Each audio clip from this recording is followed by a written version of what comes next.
کہ اسلام کتنا کامل اور اکمل دین ہے، اللہ اکبر۔ ایک مکمل ضابطہ حیات ہے جو انسان کو زندگی گزارنے کے لیے اس کے ایک ایک جزی کے حوالے سے رہنمائی فراہم کرتا ہے، بڑی بات ہے، یہ بڑی ایک خوبصورت ایک جزی کے حوالے سے۔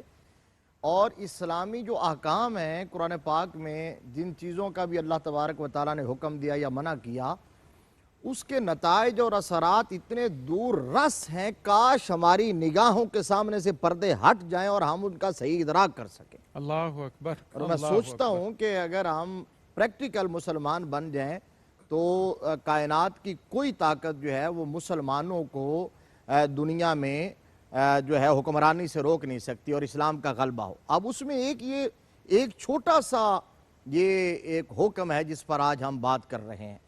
اب اس کا آپ نے کہا کہ معنی کیا ہے، مفہوم کیا ہے، تو دیکھیے اسراف ویسے تو ایک عمومی چیز ہے، اور میں اگر اس کی ڈیفینیشن بیان کروں تو وہ یوں ہے کہ اللہ تبارک و تعالیٰ نے اپنے بندوں کو اجتماعی طور پر اور اجتماعی اور انفرادی زندگی گزارنے کے لیے جو احکامات دیے ہیں، جو اس کے لیے حدود مقرر کی ہیں، اگر ان حدود کے اندر بندہ رہتا ہے تو یہ اعتدال ہے، اور اس حد سے تجاوز کر جاتا ہے تو یہ اسراف۔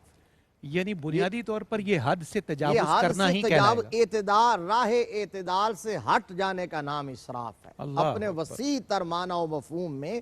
لیکن عرف عام کے اندر مال خرچ کرتے ہوئے اعتدال کی راہ کو چھوڑ دینا، مال بے حد خرچ کر دینا، اس کو اسراف کہتے ہیں یا تبذیر کہتے ہیں۔ سادہ لفظوں میں مفتی صاحب اسے فضول خرچی بھی کہہ سکتے ہیں، فضول خرچی کہتے ہیں ہمارے ایک لیمن سٹائل میں جسے ہم سمجھتے ہیں۔ اب اس کے اپوزٹ سمجھنے کے لیے اعتدال ہے، اقتصاد کا لفظ احادیث کے اندر آیا، میانہ روی آیا، قناعت پسندی آیا، تو قناعت کا راستہ چھوڑ دینا، میانہ روی کو چھوڑ دینا، اعتدال کی راہ کو چھوڑ دینا اور اقتصاد کو چھوڑ دینا، یہ سب اسراف میں آتے ہیں، تبذیر میں آتے ہیں۔ قرآن مجید فرقان حمید برہان رشید کی 2 آیات اس حوالے سے کیٹیگوریکل ہیں، ابھی قاری صاحب نے تلاوت کی ہیں۔ ایک سورہ اعراف کی آیت نمبر 31 ہے اور دوسری سورہ بنی اسرائیل کی آیت نمبر 26 اور 27 ہے۔ بالکل صحیح۔ اب اس کا پس منظر سمجھنا بھی بہت ضروری ہے اور وہ ہمارے معلومات میں اضافہ کا باعث ہوگا۔ ہم جو یہ کسی اور تصور میں لے جاتے ہیں کہ جی اسلام شاید کھانے پینے سے منع کرتا ہے، خوش لباسی سے منع کرتا ہے، یا اچھا رہن سہن شاید اس سے منع کرتا ہے، یہ بالکل غلط ہے۔ اس کا اسلام کی روح سے اور دین سے کوئی تعلق نہیں۔ اللہ جمیل یحب الجمال، اور آقا علیہ السلام نے کئی صحابہ کو باقاعدہ ڈانٹ کے فرمایا تھا کہ اللہ نے جو نعمتیں تمہیں عطا کی ہیں تمہارے جسم پر نظر کیوں نہیں آتی؟ یہ نظر آنی چاہیے۔ اسی طرح اپنے بیوی بچوں کو اپنی کیپیسٹی کے مطابق اچھے ماحول میں رکھنا، یہ اللہ رسول کے مزاج اور حکم کے مطابق ہے۔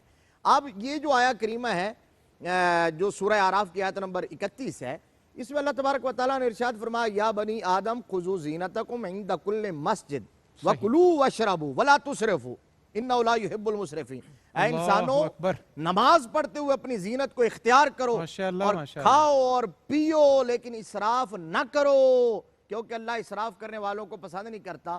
اب دوسری آیت میں تو پھر بات کریں گے یا ڈاکٹر صاحب کر دیں گے اور آگے ہوتی رہے گی، اس کا میں صرف ایک تشریح کر کے بات کرتا ہوں۔ وہ یوں ہے کہ ہوتا یوں تھا صفدر بھائی کہ دور جاہلیت میں جو مشرکین ہوتے تھے وہ ننگے ہو کر طواف کعبہ کرتے تھے، اس کو وہ قرب الہی کا ذریعہ سمجھتے تھے، عبادت سمجھتے تھے۔ اسی طرح حج کے دور کے اندر وہ اپنے اوپر کھانا پینا، اچھی چیزیں کھانا حرام کر لیتے تھے۔